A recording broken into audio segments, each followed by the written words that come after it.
Subscription کے button کو دبائیے اور ساتھ بیل آئیکن پر کلک کیجیے تاکہ آپ کو تمام ویڈیو فوراً مل سکیں۔ اس ویڈیو پسند آنے کی صورت میں اسے لائک، کمنٹ اور شیئر کرنا مت بھولیں۔ افضل نے کہا، اس کے ذمہ دار ہمارے وطن آسان علماء ہیں جن کے سامنے کوئی نصب العین نہیں، لیکن آج انہیں یہ بتایا جا سکتا ہے کہ تمہارا مقابلہ ایک ایسی قوم سے ہے جو ہر کلمہ گو کی دشمن ہے۔ تمہاری آزادی کے چراغ بجھنے والے ہیں۔ ہم ان علماء کو یہ کہیں گے کہ تم نے مسلمانوں کو ایک دوسرے کے ساتھ لڑا کر دیکھ لیا ہے، اب کفار میدان میں تمہیں للکار رہے ہیں، اور مجھے یقین ہے کہ عوام انہیں گھسیٹ کر میدان میں لے آئیں گے۔ عبدالعزیز اور عبدالمالک نے بھی اس بحث میں حصہ لیا اور بالآخر یہ فیصلہ ہوا کہ طاہر جمعہ کے روز جامع مسجد میں اہل بغداد کو خوارزم کی حالات سے آگاہ کرے، اور اس سے قبل شہر میں یہ مشہور کروایا جائے کہ ایک شخص اہل بغداد کے نام خوارزم کے مظلوم مسلمانوں کا پیغام لایا ہے۔ اٹھنے سے پہلے عبدالعزیز نے کہا، مجھے یقین ہے کہ حکومت ہمیں دیر تک ایسی سرگرمیوں کی اجازت نہ دے گی اور آئندہ چند ہفتوں کے بعد ہماری منزل خوارزم کا میدان جنگ ہوگا، لیکن ہمارے لیے بہتر ہوگا کہ حکومت پر ہماری سرگرمیاں ظاہر نہ ہوں۔ طاہر کی تقریر کے بعد وہ لوگ جو تتاریوں کے پاس ہمیں فروخت کرنے کا تہیہ کر چکے ہیں خاموش نہیں بیٹھیں گے۔ اس کے بعد ہمیں طاہر کو اس وقت تک چھپا کر رکھنا پڑے گا جب تک عوام کا جوش ان کے لیے ایک ناقابل تسخیر قلعہ نہیں بن جاتا۔ اگر وزیر اعظم یا خلیفہ کی نیت بری ہے تو وہ طاہر کو فوراً گرفتار کرنے کی کوشش کریں گے، اور ان دنوں بدقسمتی سے غداروں کی ہم میں کمی نہیں۔ اس لیے آپ کے سامنے سب سے پہلے میں طاہر کے ساتھ وفاداری کی قسم کھاتا ہوں اور آپ سے بھی قسم اٹھانے کی درخواست کرتا ہوں۔ تمام دوستوں نے یہ قسم اٹھائی تو عبدالعزیز نے کہا، اب اگر ہم میں سے کوئی غدار ثابت ہو تو باقی دوستوں کا یہ فرض ہوگا کہ وہ اس کی گردن اڑا دیں۔ سب دوستوں نے اس تجویز کی تائید کی اور یہ محفل برخاست ہوئی۔ جمعہ سے پہلے شہر کی ہر مسجد اور ہر درسگاہ کے دروازے پر اس مضمون کے اشتہار چسپاں تھے کہ نماز جمعہ کے بعد ایک شخص ترکستان کے مسلمانوں پر تاتاریوں کے مظالم کی چشمدید حالات بیان کرے گا۔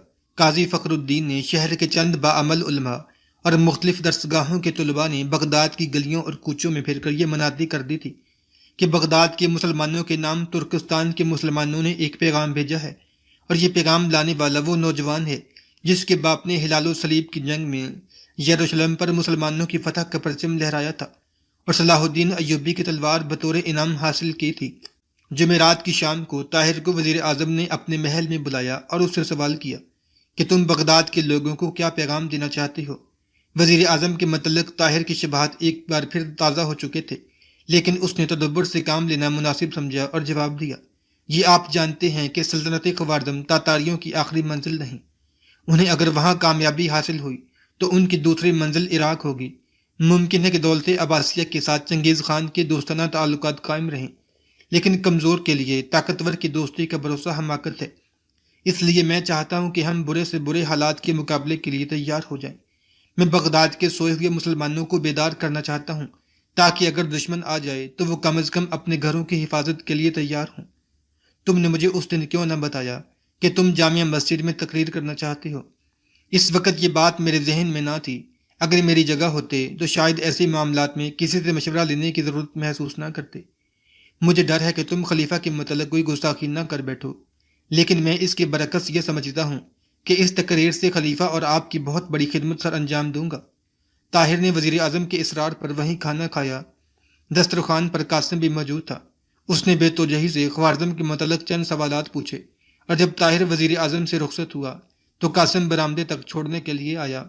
طاہر کے ساتھ مصافحہ کرتے ہوئے اس نے تندن سوال کیا، کیا آپ نے اس سے قبل کسی بڑے مجمع میں تقریر کی ہے؟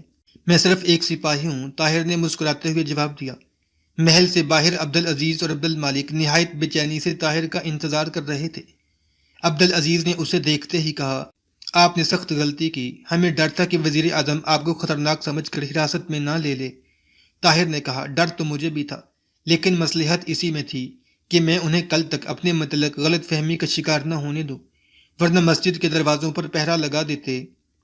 جمعہ کی نماز کے بعد نوجوان نے ممبر پر کھڑے ہو کر حاضرین سے طاہر بن یوسف کا تعارف کرایا۔ طاہر تقریر کے لیے اٹھا۔ اتنے بڑے ہجوم کے سامنے وہ پہلی بار کھڑا تھا۔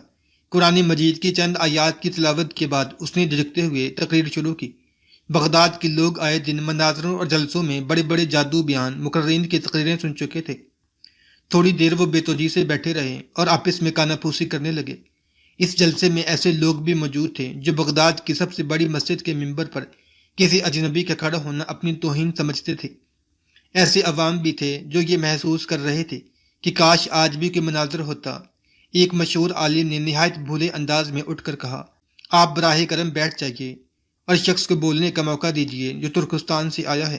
اس پر بعض لوگ ہنس پڑے، لیکن طاہر پر اس مذاق کا کوئی غیر متوقع اثر ہوا۔ اس نے ایک ثانیہ خاموش رہنے کے بعد پھر تقریر شروع کی۔ میرے دوست، یہ جگہ مذاق کے لیے نہیں، تاہم میں تمہاری زندہ دلی کی داد دیتا ہوں۔ کاش تم میدان جنگ میں بھی اسی قدر زندہ دلی کا ثبوت دے سکو۔ میں یہاں اپنی تقریر کی داد لینے کے لیے نہیں آیا۔ میں نہ مقرر ہوں نہ داستان گو۔ میرے پاس آپ کی تفریح کے لیے کوئی سامان نہیں۔ میں صرف ایک ایلچی ہوں ترکستان کے ان فرزندان اسلام کا جن کی کھوپڑیوں سے تاتاری اپنی فتح کی یادگاریں تعمیر کر رہے ہیں۔ میں ان دختران اسلام کا ایلچی ہوں جن کی عصمت کے رکھوالے خاک اور خون میں تڑپ رہے ہیں، اور اب ان کی آخری امید تم ہو۔ میرے پاس کہہ نہیں، آنسو ہیں۔ اپنی جادو بیانی پر ناز کرنے والوں، قوم کو لوریاں دے کر سلانے کا زمانہ ختم ہو چکا ہے۔ میں تمہیں موت کی نیند سے جگانا چاہتا ہوں، میری بات کان کھول کر سنو۔ طاہر کی آواز اب بلند ہو رہی تھی، رک رک کر بولنے والی آواز میں اب پہاڑی ندی کی سی روانی آ چکی تھی۔ آہستہ آہستہ لوگ اس پہاڑی ندی میں ایک دریا کا تموج محسوس کرنے لگے، وہ دریا جس میں بند یکے بعد دیگرے ٹوٹ رہے ہوں۔ لوگ ایک رو میں بہتے چلے جا رہے تھے۔ وہ ماضی کے نقاب اٹھا کر اس بھولی ہوئی منزل کی طرف اشارہ کر رہا تھا جہاں سے صحرا نشینان عرب تسخیر عالم کا ارادہ باندھ کر نکلے تھے۔ وہ تاریخ کے ورق الٹ کر ان مجاہدین کی داستان سنا رہا تھا جنہوں نے مشرق و مغرب میں اسلام کا بول بالا کیا تھا۔ وہ مستقبل کے پردوں میں چھپے ہوئے طوفان کی طرف اشارہ کر رہا تھا، اور لوگ دم بخود ہو کر سن رہے تھے۔ بعض کی آنکھیں پرنم تھیں۔ ایک نوجوان بڑی مشکل سے اپنی سسکیاں ضبط کر رہا تھا۔ طاہر کہہ رہا تھا، قوم کے دامن پر بدبختی کی سیاہی آنسوؤں سے نہیں، خون سے دھوئی جاتی ہے۔ یاد رکھو، جس قسم کی زندگی تم بسر کر رہے ہو وہ فطرت کے ساتھ ایک مذاق ہے، اور فطرت اپنے ساتھ مذاق کرنے والوں کو کبھی معاف نہیں کیا کرتی۔ مسلمانوں کی نشانی یہ تھی کہ وہ کفار کے مقابلے کے لیے ایک سیسہ پلائی ہوئی دیوار بن جاتے تھے، لیکن آج جب کہ کفر تمہارے خلاف اپنی تمام طاقتیں منظم کر رہا ہے، تمہارے عالم تمہیں بغداد کے چوراہوں پر جمع کر کے ایک دوسرے کا سر پھوڑنے کا مشورہ دیتے ہیں۔ اس پر ایک شخص جو بغداد کے ایک گروہ کا نامور مناظر سمجھا جاتا تھا اٹھ کر کھڑا ہو گیا اور چلایا، میں بصد ادب و احترام یہ پوچھنے کی جرات کرتا ہوں کہ آپ کس فرقے سے تعلق رکھتے ہیں؟ طاہر نے اسے بیٹھنے کا اشارہ کرتے ہوئے کہا، میں ایک مسلمان ہوں۔ کس قسم کا مسلمان؟ اس نے پھر سوال کیا۔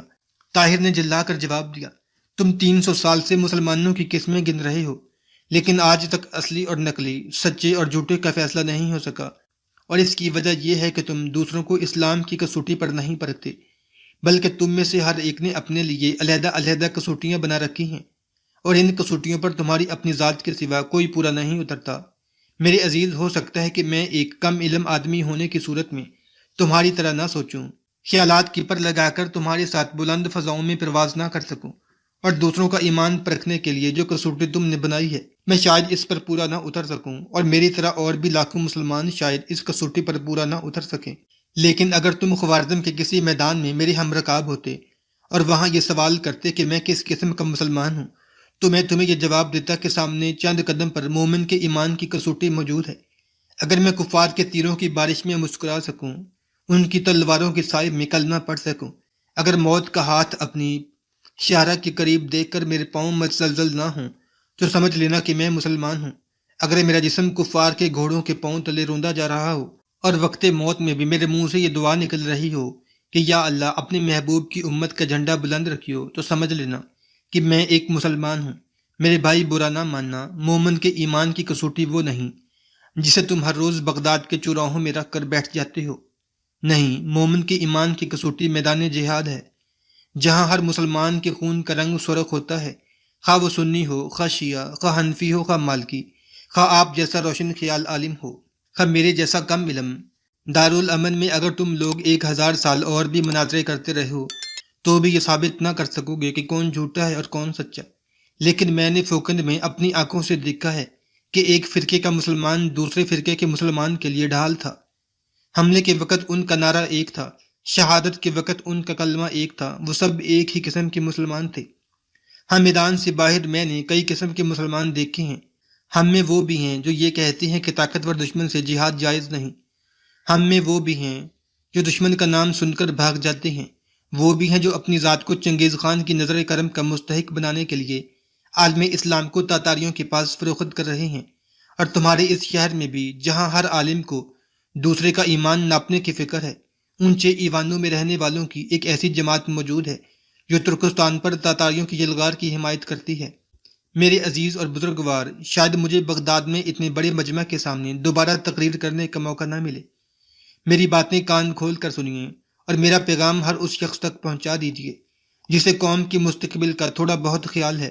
تاتاریوں کے سیلاب معمولی سیلاب نہیں، اور اس وقت دولت خوارزم اس سیلاب کے سامنے آخری چٹان ہے۔ اگر یہ چٹان نابود ہو گئی تو یہ نہ سمجھو کہ یہ سیلاب وہیں رک جائے گا، اس کی سرکش لہریں کسی دن بغداد کے بلند ایوانوں کو بھی مزلزل کر دیں گی۔ اگر ہم نے غفلت کی تو ہم صفحہ ہستی سے مٹا دیے جائیں گے۔ میں یہ نہیں کہتا کہ اسلام مٹا دیا جائے گا، اسلام مٹنے والی چیز نہیں، یہ خدا کا دین ہے۔ اگر تم اس کی حفاظت نہ کر سکے تو خدا کسی اور قوم کو اس کی حفاظت کے لیے منتخب کر لے گا۔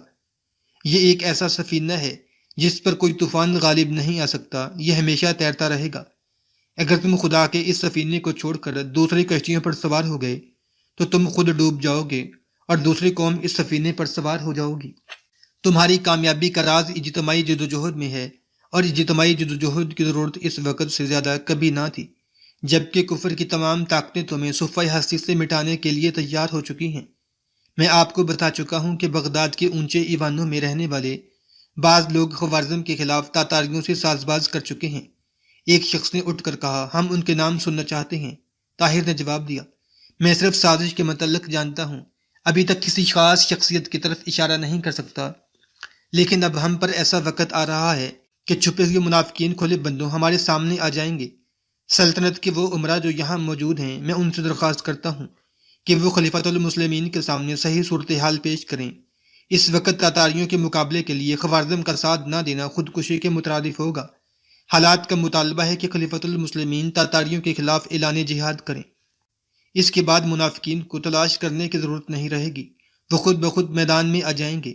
وہ کوشش کریں گے کہ ہمارا گلا گھونٹ کر ہماری آواز دبا دی جائے۔ وہ تاتاریوں کے حق میں اور خوارزم کے مسلمانوں کے خلاف فتوے شائع کرائیں گے۔ میرا کام تمہیں ایک راستہ دکھانا تھا، اب چلنا یا بیٹھ جانا تمہارا کام ہے۔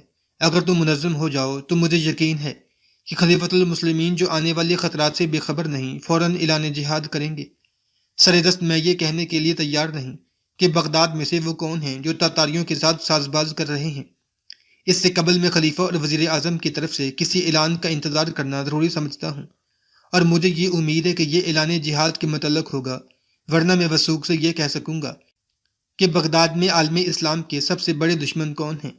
سر دست آپ میں سے جو لوگ تاتاریوں کے خلاف خوارزم کے مسلمانوں کا ساتھ دینے کے لیے تیار ہیں، وہ مجھے اپنا ایک رفیق کار سمجھیں۔ اگر وہ یہ دیکھنا چاہتے ہیں کہ اسلام کی کسوٹی پر ان کا رنگ کیسا اترتا ہے تو خوارزم کے میدان ہم سے دور نہیں۔ چند دن بعد وزیر اعظم کے محل کے ایک کشادہ کمرے میں امرائے سلطنت تازہ صورتحال پر تبصرہ کر رہے تھے۔ طاہر بن یوسف کی تقریریں موضوع بحث تھیں۔ ایک عہدیدار نے کہا، وہ ایک دیوانہ ہے، اس کا علاج اس کے سوا کچھ نہیں کہ اسے گرفتار کر لیا جائے، اور جب خلیفہ کا حکم بھی یہی ہے تو ہمیں سہلے انگاری سے کام نہیں لینا چاہیے۔ دوسرے نے کہا، اس نے کسی ایک شخص پر الزامات نہیں لگائے، لیکن بغداد کے لوگوں کی نظر میں ہم سب مجرم ہیں، اس کا تدراک فوراً ہونا چاہیے۔ ہمارے لیے سب سے زیادہ تعجب کی بات یہ ہے کہ بغداد کی ہر فرقے کے افراد اس کے گرد جمع ہو رہے ہیں۔ گزشتہ 40 برس سے میں نے شیعہ اور سنی کو ایک ساتھ چلتے نہیں دیکھا، لیکن اب یہ سنا ہے کہ ان کے مکان ایک دروازے پر شیعہ پہرا دے رہے ہیں اور دوسرے پر سنی ہیں۔ گزشتہ شب چوک مامونیہ میں مناظرہ ہونے والا تھا، میں خود وہاں موجود تھا۔ اس نے قبل از وقت وہاں پہنچ کر تقریر شروع کر دی، اور شاید گزشتہ 2 صدیوں میں یہ پہلا موقع تھا کہ ایک شخص تمام فرقوں کو کوس رہا تھا اور سامعین خاموش تھے۔ اور جب اس نے یہ سوال کیا کہ تم اب بھی سننا چاہتے ہو تو اکثر نے نفی میں جواب دیا، اور اس کی تقریر کے بعد سب سے زیادہ عجیب بات یہ تھی کہ شیعہ اور سنی ایک دوسرے سے بغل گیر ہو رہے تھے۔ اس لیے ہم اسے دیوانہ کہہ کر اپنے آپ کو دھوکہ دیں گے۔ اگر اسے اس وقت گرفتار کیا گیا تو بغداد کے عوام ہمارے متعلق یہ سمجھنے میں حق بجانب ہوں گے کہ ہم واقعی کسی سازش کے انکشاف سے ڈرتے ہیں، اور مجھے یہ خدشہ ہے کہ وہ پرامن طریقے سے گرفتار ہونے کے لیے تیار بھی نہ ہوگا۔ ہمیں جلد بازی کے بجائے تدبر سے کام لینا چاہیے۔ نیا وزیر خارجہ محلب بن داؤد، جو اس سے قبل وحید الدین کا نائب رہ چکا تھا، ایک نوجوان تھا۔ لوگ اس کے علم کے معترف تھے اور اس کے متعلق یہ بات مشہور تھی کہ وہ بہت دور کی سوچتا ہے۔ وزیر اعظم نے اس کی رائے دریافت کی تو اس نے کہا، میرے خیال میں ہمیں پہلی تقریر کے بعد ہی اسے گرفتار کر دینا چاہیے تھا۔ اب اس نے ہماری کوتاہی سے فائدہ اٹھا کر احمقوں کی ایک بڑی جماعت کو اپنے ساتھ ملا لیا ہے۔ اب اس پر ہاتھ ڈالنا خطرناک ضرور ہے، لیکن بغداد کو بغاوت سے بچانے کے لیے ہمیں یہ خطرہ مول لینا پڑے گا۔ ناظم شہر نے اٹھ کر کہا، اگر وزیر خارجہ یہ سمجھتے ہیں کہ میری طرف سے کوتاہی ہوئی ہے تو میں یہ بتانا ضروری خیال کرتا ہوں کہ میں نے اسی رات اس کے مکان پر چھاپا مارا تھا، مگر وہاں اس کے نوکروں کے سوا کوئی نہ تھا۔ اگلی رات مجھے جاسوسوں نے پتہ دیا کہ وہ شہر کی ایک مسجد میں ہے۔ میں نے 2 سپاہی وہاں بھیجے، لیکن اس کی حفاظت کے لیے وہاں 3000 نوجوان موجود تھے۔ وزیر خارجہ نے کہا، لیکن ہمارے پاس سپاہیوں کی کمی نہ تھی۔ وزیر اعظم نے جواب دیا، ہمارے سپاہیوں اور افسروں میں سے بہت سے لوگ اس کے طرفدار بن چکے ہیں۔ میرے مکان پر بھی گزشتہ دنوں جتنے فیصلے ہوئے ہیں اسے کسی نہ کسی طرح ان کی اطلاع ملتی رہی ہے۔ ایک شام ہمیں پتہ چلا کہ وہ عشاء کی نماز کے بعد جامع مسجد میں تقریر کرے گا۔ میں نے 500 سپاہی شہری لباس میں وہاں بھجوا دیے۔ انہیں یہ ہدایت کی تھی کہ تقریر کے بعد اس کے گرد گھیرا ڈال لیں اور جس وقت وہ مسجد سے باہر نکلے اسے گرفتار کر لیں۔ لیکن اسے بروقت پتہ چل گیا اور مسجد میں نہ آیا۔ اب خلیفہ کا حکم یہ ہے کہ اسے باہر صورت گرفتار کیا جائے، اور ہمارے لیے اس حکم کی تعمیل کے سوا چارہ نہیں۔ 50 مفتیوں نے آج یہ فتویٰ دے دیا ہے کہ وہ باغی ہے۔ کل یہ فتویٰ مشتہر کر دیا جائے گا اور اس کے بعد ہم عوام کا رد عمل دیکھ کر مناسب قدم اٹھائیں گے۔ باقی عمرا چلے گئے، لیکن محلب بن داؤد کچھ دیر وزیر اعظم کے ساتھ باتیں کرتا رہا۔ محلب نے پوچھا، آپ کو معلوم ہے کہ بغداد میں اس کے پرانے دوست کون ہیں؟ وزیر اعظم نے جواب دیا، قاسم کو سب کا پتہ ہے۔ محلب کی درخواست پر وزیر اعظم نے ایک خادم کو حکم دیا اور قاسم کو بلا لیا۔ قاسم کی آمد پر وزیر اعظم اٹھ کر دوسرے کمرے میں چلا گیا اور قاسم اور محلب دیر تک باتیں کرتے رہے۔ قاسم کہہ رہا تھا، میرے خیال میں اس کے دوستوں میں سے صرف افضل ایسا ہے جس سے ہم کام لے سکتے ہیں۔ اسے طاہر کے ساتھ دلچسپی ضرور ہے، لیکن اس نے عبدالعزیز مبارک اور عبد الملک کی طرح ملازمت سے استعفیٰ نہیں دیا۔ محلب نے پوچھا، اگر آپ اسے کل شام بھی یہاں کھانے کی دعوت دیں تو وہ آ جائے گا؟ وہ پچھلے دنوں چند بار مجھ سے مل چکا ہے اور میں یہ کہہ سکتا ہوں کہ ہمارے تعلقات اس قدر برے نہیں۔ ایک دن اس نے اپنے گزشتہ گستاخیوں کے لیے معذرت بھی کی تھی، اور جب تک وہ حکومت کا ملازم ہے ہم اسے کئی سبز باغ دکھا سکتے ہیں۔ اگر آپ مناسب سمجھیں تو اسے یہاں لانے کا کام نئے سپہ سالار کے سپرد کر دیا جائے۔ محلب نے اٹھ کر مصافحہ کرتے ہوئے کہا، تو بہت اچھا، کل آپ کے ہاں میری سپہ سالار اور افضل کی دعوت ہے۔